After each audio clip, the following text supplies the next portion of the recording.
Hey guys, welcome to my channel Barna's lifestyle. আমি বর্ণা। কেমন আছো তোমরা সবাই? দিনটা ছিল রবিবার, রথযাত্রা, তার উপরে ছুটির দিন। তো দুপুরবেলা বেরিয়ে পড়েছিলাম মেলায় ঘুরতে যাব বলে, কিছুটা দূরে।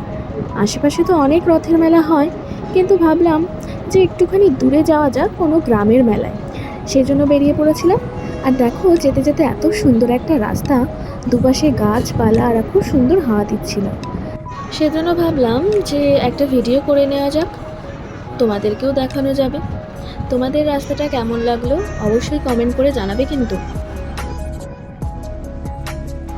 আমরা চলে এসেছি আমাদের ডেস্টিনেশনে। তো যে মন্দিরটা দেখতে পাচ্ছ, এই মন্দিরেই রয়েছে জগন্নাথ, বলরাম এবং সুভদ্রা। আর প্রচুর মানুষ এসেছিল এই দিনটাতে শুধু তাদেরকে একবার দেখবার জন্যে। তো তোমাদেরকে দেখাচ্ছি, দেখো, তোমরা দেখলেই বুঝতে পারবে যে এখানে কতটা ভিড় ছিল। আর তখন রথ সাজানো হচ্ছিল, আর প্রত্যেকে অপেক্ষা করছিল কখন রথের দড়ি টানা হবে।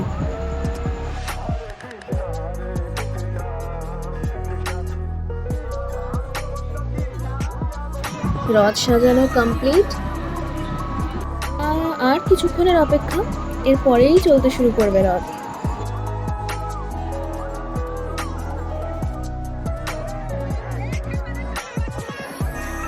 সবাই তো রথের দড়ি হাতে একদম তৈরি রথ টানবে বলে। আর এখানে এত ভিড় ছিল, ঠিক করে ভিডিও করা যাচ্ছিল। রথ টানার আগের মুহূর্তে আবার লুটও দেওয়া হচ্ছিল। এবার রথ চলতে শুরু করেছে মাসিবাড়ি যাওয়ার উদ্দেশ্যে। চলো ততক্ষণ আমরা একটুখানি মেলা ঘুরে নিই। তখন সবে বিকেল, দোকানপাট বসা সবে শুরু করেছে। সবাই তাদের নিজেদের দোকানগুলোকে ভালো করে গোছাচ্ছিল। আর ওদিকে দেখো, বাচ্চাদের দোলনাও বসেছে। এই দোলনাগুলো দেখে না ছোটোবেলার কথা মনে পড়ে যায়। যখন ছোট ছিলাম তখন আমরা কত দোলনা চড়ার জন্য বায়না করতাম বড়দের কাছে। আর এদিকে দেখো, লাইন দিয়ে সব ফুচকার দোকান বসেছে।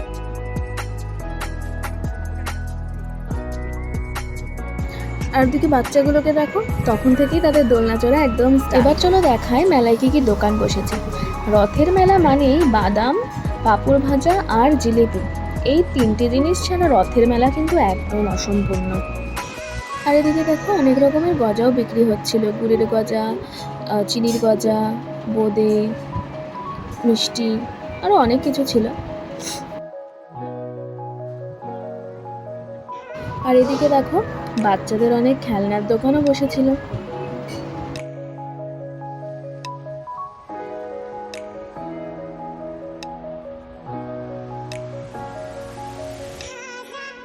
আর এই দোকানটায় দেখো, এই বাচ্চা মেয়েটা কি মিষ্টি, আমাদের দিকে তাকিয়েছিল এরা কি করছে সেটা দেখার জন্য। আচ্ছা বলো তো, তোমরা কি কখনো দেখেছো মেলায় আম কাঁঠাল বিক্রি হতে? আমি কিন্তু এই প্রথমবার দেখলাম যে মেলায় আম কাঁঠাল বিক্রি হচ্ছে। এরপরে সন্ধ্যাবেলায় দোকানদারেরা তাদের দোকান গুছিয়ে তো একদম রেডি বিক্রি করার জন্য। তাই জন্য আমিও ভাবলাম একটা ভিডিও করে নিই। আর যত সন্ধে বাড়ছে তত লোকজনের আসা যাওয়া শুরু হচ্ছে। আর আস্তে আস্তে মেলায় দেখো ভিড় বাড়াও শুরু হচ্ছে। আর মেলায় আসবো ফুচকা খাবো না, সেটা হয় নাকি? তাই জন্য আমরা চলে গেলাম ফুচকার দোকানে। আর এখানে দেখো, আলু মাখার মধ্যে অনেক ছোলা, শসা, কাসুন্দি, টমেটো সস, বিভিন্ন ধরনের মশলা। আর আমরা সবাই ফুচকা খেলাম। ফুচকা খাওয়ার পরে বাড়ি যাওয়ার জন্য রওনা দিলাম। তো ভিডিওটা তোমাদের কেমন লাগলো অবশ্যই জানিও। ভিডিওটা যদি ভালো লাগে লাইক, কমেন্ট আর সাবস্ক্রাইব করে দিও।